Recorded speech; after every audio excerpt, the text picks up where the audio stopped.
u jedného chovateľa boli nájdené veľké množstvá zvierat, ktoré boli určené na vývoz. Žiaľ, Slovenská republika je krajinou, kde máme takýchto povedané kvázi chovateľov, ktorí v podstate urobili zo zvierat stroj.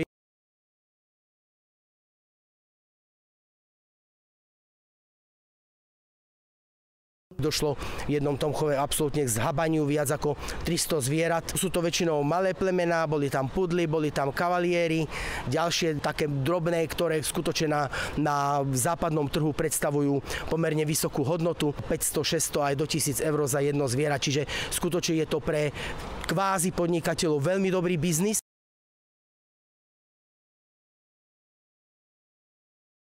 Zíkovia sú vlastne tam vzadu v tom bielom dome s tou strechou.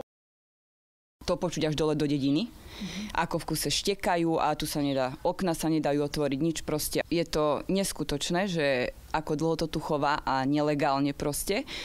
A nikto s tým nič nemohol robiť, lebo proste keď aj niekto povedal, že to nahlasíme alebo niečo, tak sa nám ešte vyhrozil, že proste akože niekto ani neskúšame, lebo že budeme mať ešte väčšie problémy aj my. Oficiálne som nemal žiaden podnet, takže nemal som dôvod niečo riešiť alebo skúmať. Nebolo tých psov počuť?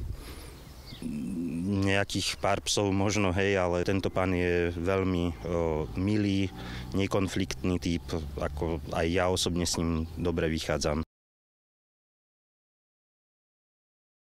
Že to je v obci Bystričany, čiže my sa to dozvedáme momentálne od vás. Ak sa niečo takéto dialo, tak ten čin odsudzujeme. Je to niečo nepredstaviteľné.